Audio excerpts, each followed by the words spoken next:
Nos anos 90, Paris viveu uma onda de crimes onde várias mulheres, jovens mulheres, perderam a vida brutalmente. Nossa aula de francês de hoje ela vai ser bem diferenciada, pois vamos aprender o vocabulário na prática sobre crimes, investigações, crimes hediondos. Esse vídeo ele foi feito a partir do documentário da Netflix Elas contra o SK, que vai ser a palavra que eu vou usar durante o vídeo, SK, que é relativa a serial killer. Mas eu vou evitar de ficar repetindo muito esse nome, porque o YouTube acho que não gosta muito. Esse documentário da Netflix, ele fala sobre o desafio que foi encontrar o culpado desses crimes. Bonjour mes chéris, eu sou a professora Ana Paula, presidente, diretora, dona desse canal e professora de francês, obviamente.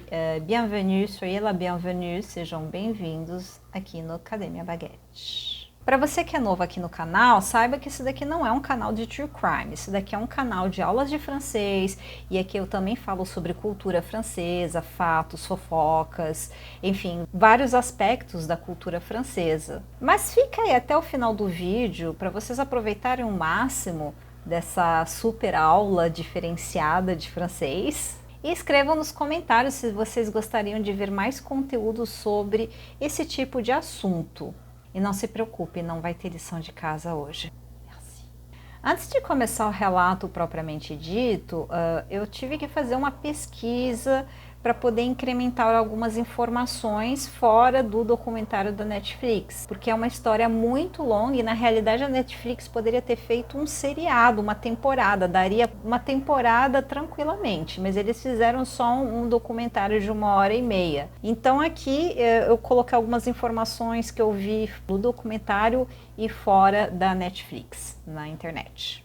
Bom, gente, a história é a seguinte.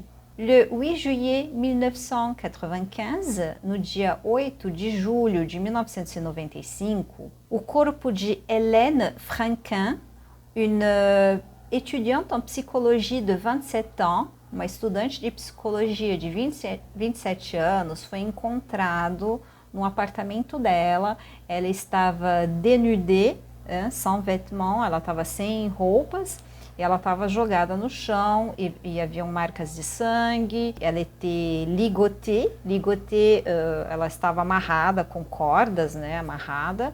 Bâillonnée, donc ela estava com a boca tampada, sem vida no chão do apartamento dela. E os policiais encontraram bitucas de cigarro e encontraram também alguns elementos genéticos. Eles encontraram material genético de material génétique.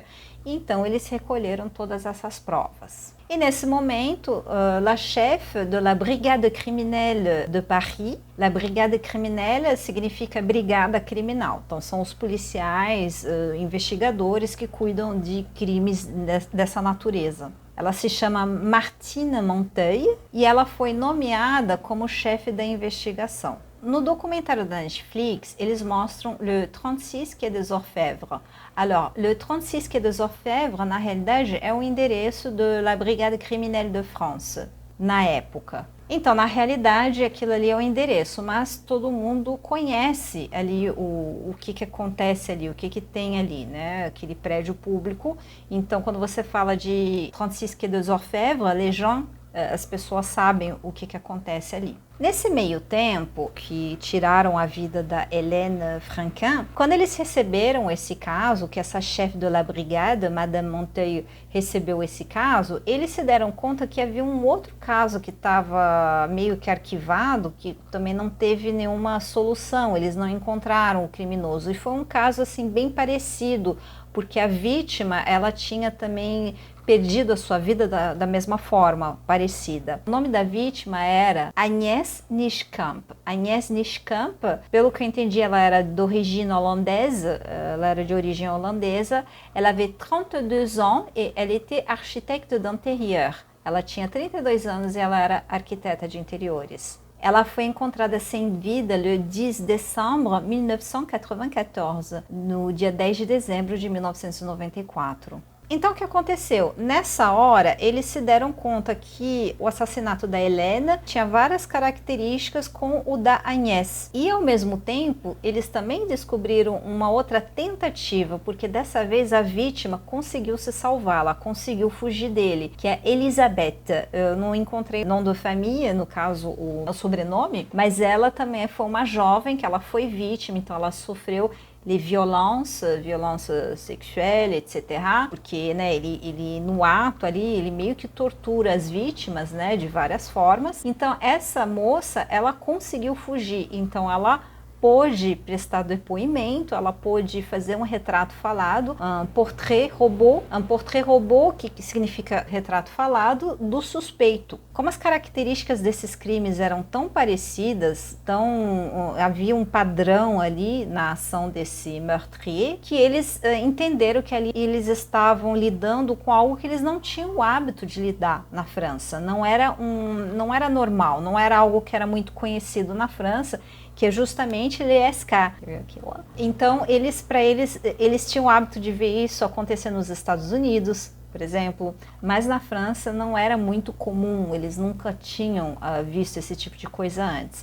Então, quando eles pegaram esses 3 casos com tanta similitude, com tanta coisa parecida, eles falaram, a gente está lidando aqui com algo bem diferente, né? Vamos ter que investir bastante nessa investigação. Agora, o meurtrier ou le suspect, o suspeito, vamos chamar ele de suspeito. Le suspect, ele tinha uma signature, justamente, né? Uma signature, quer dizer, uma assinatura, porque ele executava os seus atos mais ou menos no mesmo padrão com todas as vítimas. Mas apesar deles disporem de bastante material genético que eles encontraram no corpo das vítimas nos apartamentos, ainda assim, a gente aqui está falando de 1995, metade dos anos 90. E naquela época não existia um repertório genético da ADN. ADN é como se diz DNA na França, que às vezes eu confundo um pouco também, porque é muito parecido, mas na França é ADN, que significa DNA. Então, na França, naquela época, eles não tinham um repertório da ADN de todos os prisioneiros, das pessoas, de pessoas investigadas, etc. E isso tornaria o trabalho mais difícil, porque sim, eles dispunham de bastante material genético que eles encontraram nas cenas do crime, porém, eles não tinham muito como trabalhar com isso. Então, isso foi uma dificuldade que eles encontraram, mas de qualquer forma, os exames determinaram que nas 3 cenas de crime, o material genético encontrado do suspeito era exatamente o mesmo. E o grande problema também é que naquela época estava existindo um debate na França sobre isso, se deveria existir esse fichier, um repertório nacional com material genético, e muita gente era contra. Então era um debate que estava acontecendo de forma bem recorrente na França em relação a isso, porque de qualquer forma era muito arcaico, né, o sistema de reconhecimento, de poder comparar material genético no caso de uma investigação forense, era muito limitado. Então era muito difícil, era muito arcaico ainda para a época. E nesse meio tempo, la rescapée, a sobrevivente, a Elisabeth, que foi agredida le 16 juin 1995, dia 16 de junho de 1995, ela fez um portrait robô lá na polícia, né, um retrato falado do suspeito. De acordo com as características, né, que ela forneceu lá na polícia, ela acreditava que ele era um homem de origem magrebina. Alors, magrebina significa uma pessoa que é originária ali daqueles países do norte da África, que é le Maroc, l'Algérie e la Tunisie, que são países árabes ali no norte da África, no qual tem muita imigração de pessoas desses países, né, les maghrébins, parce qu'ils viennent du Maghreb, eles vêm do Maghreb, e eles tem muito deles lá na França. E mais tarde eu vou fazer um vídeo explicando um pouco mais sobre isso. Infelizmente, o retrato falado que a Elisabeth forneceu não adiantou muito, porque realmente quando você vai ver o retrato falado e o rosto do verdadeiro responsável por esses crimes, realmente não tem nada a ver, entendeu? Ele não tem nada a ver um com o outro. La police a fait appel Quer dizer, a polícia solicitou, faire appel quer dizer solicitar, a ajuda de um grande geneticista que tinha na época na França, o Dr. Olivier Pascal. Então, o Dr. Olivier Pascal, ele era especialista em DNA, na França. Então, a polícia decidiu pedir ajuda para ele, para poder identificar realmente quem era esse homem. Ali eles fizeram, né, o arquivo deles ali com todo o material genético, analisaram, descobriram que o material genético desses 3 crimes diferentes era o mesmo. Então assim eles puderam já criar um pequeno arquivo para poder comparar com outros crimes ou fazer outras comparações. E eles até deram um nome, né, chama Lesca. Eles nomearam Lesca porque justamente como eles não sabiam o nome, não imaginavam quem era, então eles colocaram o nome de SK nesse fichier. Mas infelizmente, gente, o tempo foi passando e outras vítimas foram surgindo. Em seguida, depois da Hélène, teve Magali Siroti, uma étudiante de 19 ans. Magali Siroti, uma estudante de 19 anos, gente, 19 anos, tadinha. De 23 setembro de 1997, o dia 23 de setembro de 1997. Seguido, pouco tempo depois, por Estelle Magde. Alors, Estelle Magde, elle était une secrétaire de 25 ans. Ela era uma secretária de 25 anos e ela foi encontrada sem vida le 16 de novembro de 1997, no dia 16 de novembro de 1997. E Estelle, ela foi a última vítima. A mãe da Hélène Franquin, que é a mesma menina que a gente mencionou lá no começo do vídeo, né? Como primeira vítima, vocês vão entender que ela não é exatamente a primeira vítima. Ela se envolveu muito na investigação, porque ela não conseguia fazer o trabalho de luto dela enquanto ela não soubesse quem fez isso com a filha dela. Então ela começou a ir lá e ficar super envolvida nas investigações, porque ela não conseguia. E ao mesmo tempo, aos poucos a história ela começou a se mediatizar, porque mesmo a própria mãe dela, da Helena, ela já... Gente, mas essa história não tá indo pra frente e eu quero evitar que isso aconteça com outras meninas. Então ela começou a conversar com jornalistas, a história começou a se mediatizar bastante e realmente a mulherada em Paris começou a entrar em pânico. Só que os investigadores, eles não queriam que a história fosse tão mediatizada assim, porque eles tinham medo que o suspeito, ele visse, né, ou visse no rádio, ou tivesse visto na televisão, aí ele pensa, pô, vou fugir, né, porque estão me procurando e uma hora ou outra eles vão me encontrar. Então a polícia estava com medo disso. E, gente, o desespero era tanto para poder achar esse homem que quando acharam o corpo da Estelle, eles acharam também uma camiseta cinza tamanho extra large. Eles mostraram na televisão essa camiseta, tipo assim, quem tiver essa camiseta, né, por favor, fala pra gente, tipo assim, uma camiseta super genérica, super simples, que qualquer pessoa pode ter, mas é que assim, isso mostrou que eles estavam sem saber o que fazer mesmo, né, correndo atrás desse suspeito. Lá em Paris tem vários painéis nas ruas com informações de trânsito, sobre o clima, etc. Então, na época, eles colocaram nesses painéis informações, um alerta, né, para as mulheres, para as jovens mulheres tomarem muito cuidado, evitarem de andar na rua sozinhas à noite, etc. Porque realmente esse homem estava solto, esse predateur, né, um predador que estava aí à solta e muita gente estava assustada, óbvio. Qualquer um estaria muito assustado com isso, né? Até que um dia, le Dr. Pascal, que a gente viu, né, a gente falou dele aí um pouquinho mais atrás, le Dr. Olivier Pascal, que é o geneticien, ele fez todas as comparações genéticas e, pasmem, ele acabou descobrindo a identidade dessa pessoa, desse suspeito. Porque, inclusive, ele já tinha cometido outros crimes de violência, ele já era conhecido da polícia e eles já tinham o material genético dele. E ele já era suspeito de um outro caso que aconteceu antes da Helena, de uma menina que foi encontrada sem vida em um parking é estacionamento. Então eles já tinham coletado o material genético dele nessa época, ele era suspeito, mas ninguém tinha certeza ainda, a investigação não foi muito para frente.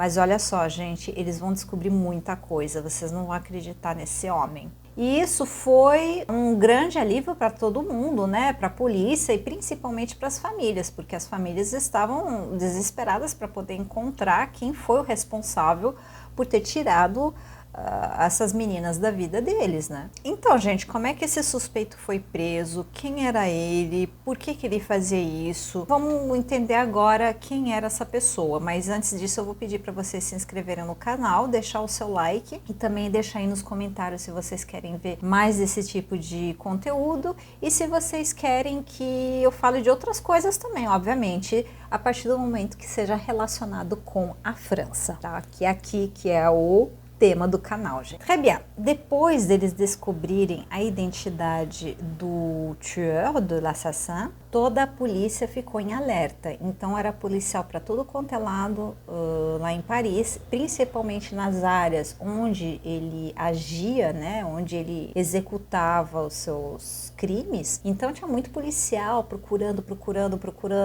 e tipo a foto dele já tinha sido mediatizada, todo mundo já tinha a foto dele porque já tinha o nome dele, já tinha tudo, né, já tinha encontrado quem era, só que precisava agora encontrar de fato essa pessoa. Aí o que aconteceu?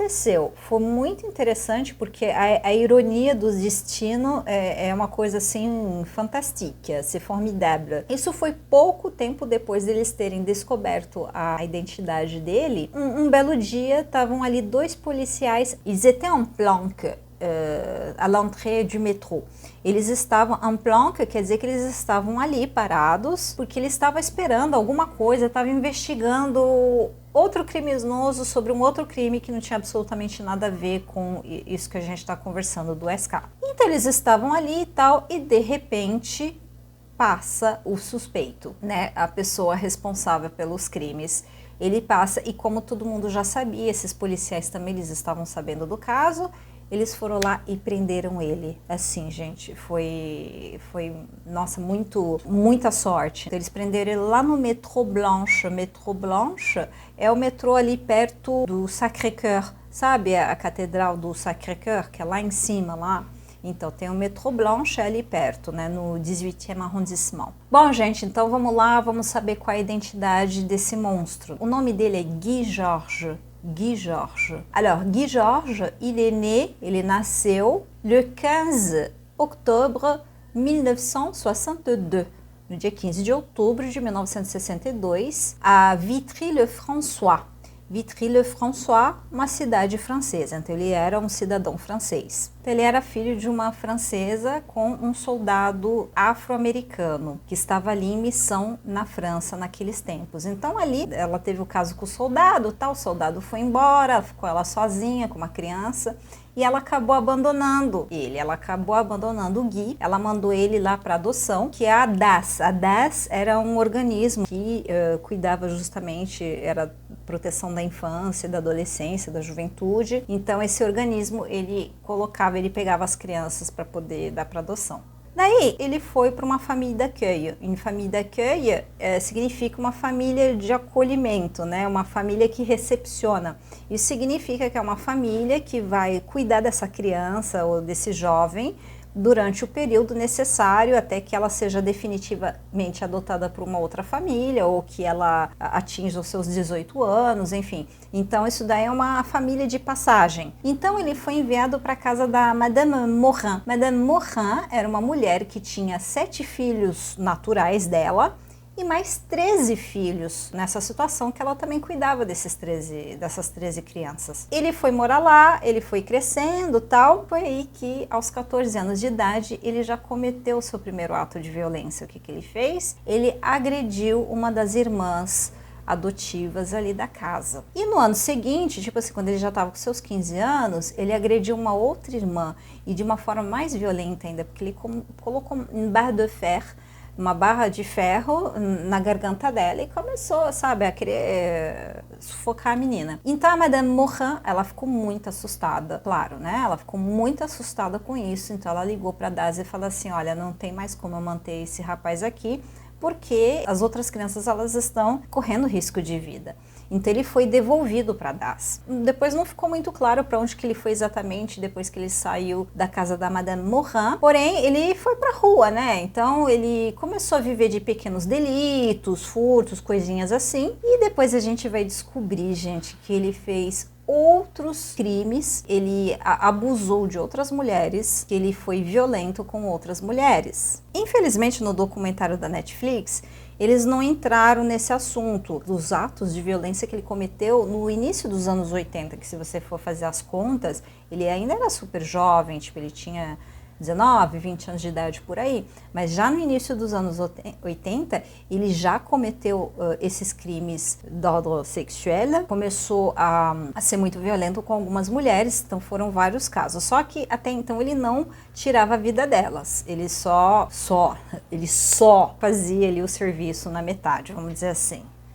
Bom, é difícil de falar, né? E ele até chegou a ser preso uma época. Se eu entendi bem, ele ficou mas isso que eu tô falando pra vocês não foi o que eu vi no documentário do Netflix, tá? Isso daí eu achei fora do Netflix. Então, ele foi preso. Se eu entendi bem, ele ficou uns anos preso. Acho que 5 anos ou algo assim. Ele ficou preso um tempo. Ele já era conhecido da polícia por ter já agredido várias mulheres. Então, ele saiu. Pouco tempo depois dele ter saído da prisão, aí ele voltou a fazer aquilo. Só que dessa vez ele decidiu tirar a vida das meninas, porque quando você não tira a vida das meninas, o que elas fazem?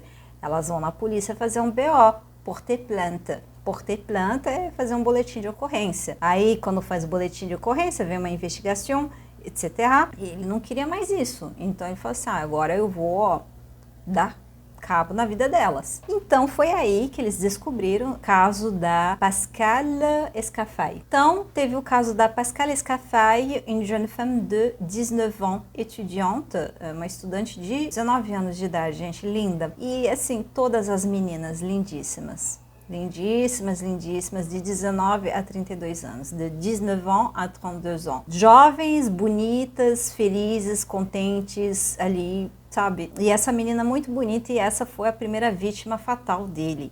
Em 1991, ele tirou a vida da Pascale. E foi aí que os crimes começaram né, aí vieram os outros, aí veio a Helena, a Agnès, a Estelle e, pior ainda, eles descobriram outros crimes também. Porque teve a Catherine Rocher. Catherine Rocher foi descoberta num parking, num estacionamento, em 1994, 1994, ela foi encontrada sem vida num parking, num estacionamento. Também era um caso que não tinha sido resolvido. Elsa Benadi, 95, em 95 também foi encontrado um caso que não tinha sido solucionado. Então, com os testes de ADN e foi juntando tudo, o mesmo padrão de execução desses crimes, eles entenderam que todos esses crimes foram responsabilidade do Guy Georges, todos eles. Então, assim, foi espantoso, porque se você fizer as contas, ele tirou a vida de 1, 2, 3, 4, 5, 6, 7 meninas. Ele tirou a vida de 7 moças. Gente, vocês imaginam isso, é um absurdo. Sem contar a outra, a Elizabeth, que sobreviveu, que conseguiu escapar. E lá nos anos 80, outras várias moças também que foram agredidas por ele. Então esse homem, ele era realmente um predator, psicopata. Ele era uma pessoa incontrolável, uma pessoa que tinha que ser tirada da sociedade imediatamente. Não acredito que esse homem tenha cura, sabe? Porque, meu, é absurdo, absurdo. Donc, le procès... O processo, ele se iniciou le 19 mai 2001, 19 de maio de 2001. Ele foi diretamente para a Cour d'Assise. Alors, Cour d'Assise significa é o lugar, é o julgamento para crimes hediondos. Então, todos os trâmites, eu não conheço muito juridiquês em português, me desculpa, je suis désolée. Francês também muito pouco, né? Eu não entendo muito de juridiquês, não. Mas assim, só para dar uma ideia para vocês, la cour d'assise é quando existe um crime realmente hediondo, então já vai direto para a cour d'assise, que é ali que vão ter os júris, o juiz, etc. São vários dias, né, com várias sessões para poder, onde vão ter as vítimas, os advogados, les avocats. Les avocats, donc, imagina você ser advogado de um criminoso desse. Porque também no documentário tem a advogada dele, né? E ela, a princípio, ela tinha que defender o cara, não tinha como. Ele é uma pessoa, eu acredito que ele não fez isso, que ele é inocente, porque não tem prova suficiente, etc, etc.